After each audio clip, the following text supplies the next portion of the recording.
come to terms with, like, the fact that I lost Rarity.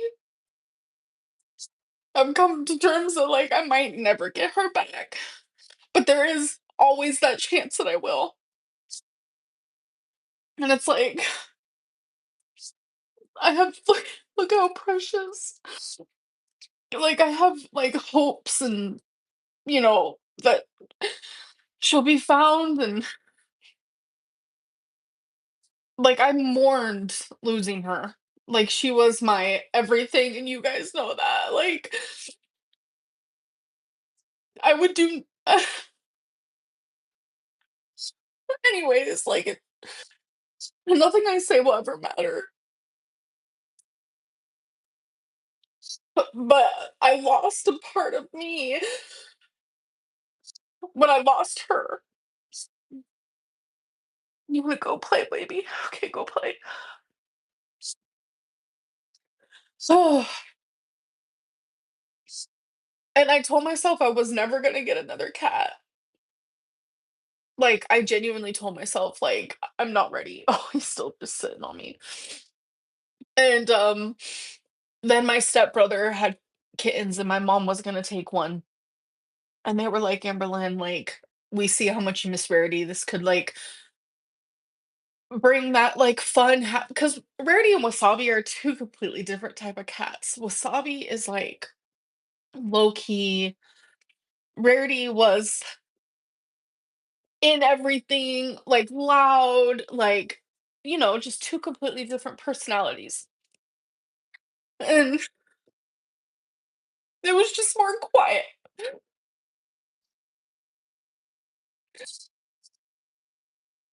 And Romeo has brought, like, not only, like,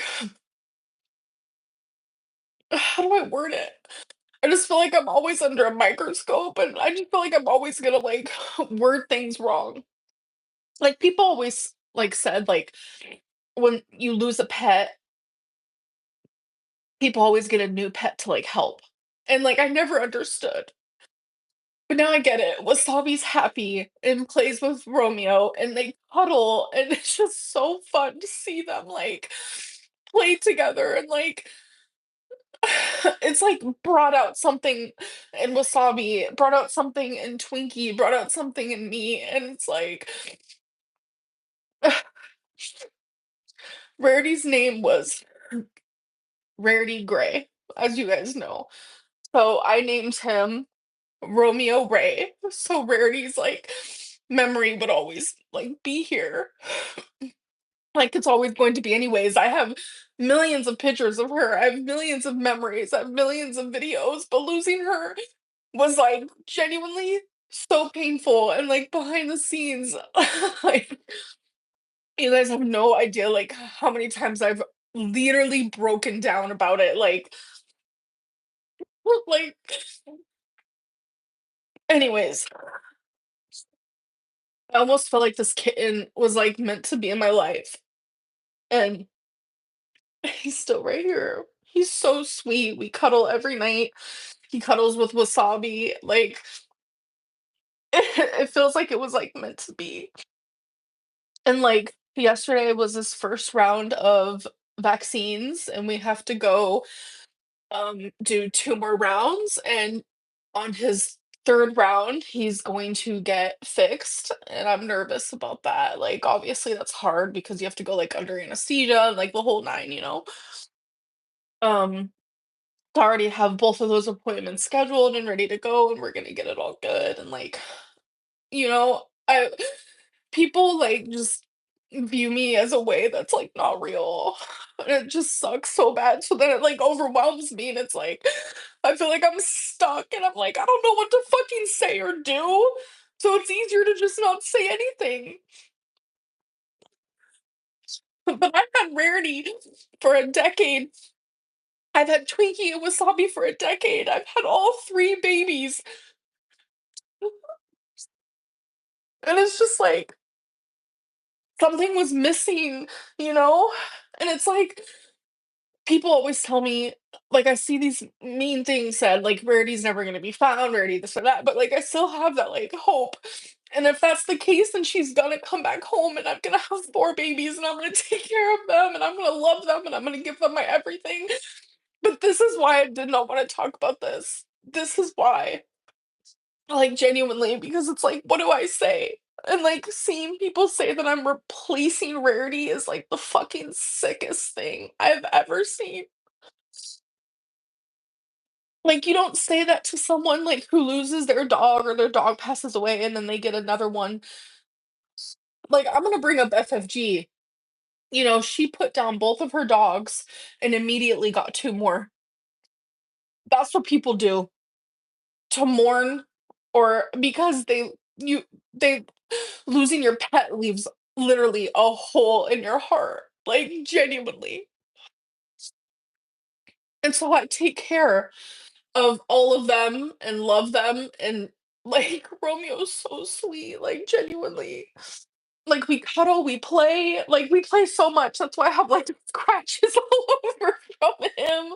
Like, we play literally so much, like, for the lack of a better word, like, it's been a blessing for me, it's been a blessing for Wasabi, it's been a blessing for Twinkie, it's been a blessing just for my home, and now me and my mom both have kittens from the same, litter, and we think that's really cute. My mom also has scratches all over her hands from her kitten, which she named Adrian, by the way. Um, and I just feel really lucky, like, he was meant to be in my life, and, my apartment complex thinks he's adorable, and it's just like, it sucks that, like, I have to be forced into saying things that I don't wanna say. Oh my god, my face is swollen from crying. Fun. 'Cause I don't really cry that much anymore, so when I do, my face gets super fucking swollen, holy. Um, and it's like, it's not that I was lying, it's just that I wasn't speaking about it, and I feel like being on YouTube don't worry, I'm gonna go back and read the chat and, like, all of the, super chats and everything after I'm done talking. I will go back and look at all those. Um, being on YouTube or just being a public figure in general, whether it's TikTok or whatever, you know, um Whisker, thank you. Exactly. I do like, this is like, oh, like, this has genuinely been bothering me. Whisker said wait, let me go back and look. Whisker said, "Girl, you're allowed to have pets, just take care of them properly." Exactly. Like, I was talking to my mom and my friend about this, and I literally started crying. And I was like, I get it, like, in my early mid-20s, like, I've made mistakes as a pet owner, 100%. I am now fixing to be 30 fucking 5, and as an inexperienced pet owner over a decade ago, sure, I made mistakes. And I sat there and I was talking to my mom, and I was like, "One of the most painful things that people say about me is that, like, I'm an animal abuser and I don't take care of animals and stuff," and I literally looked at my mom and I was like, "I almost wanna ask them, what should I do better?" Because I do everything I can. I do everything I can to be a good fur mama because I love them literally more than I love myself. And it's like, we learn from our mistakes.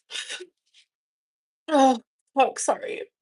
Back to what I was saying, like, being a TikToker, being a YouTuber, being a whatever, just being a person, being a fucking teacher or being a surgeon, it doesn't matter.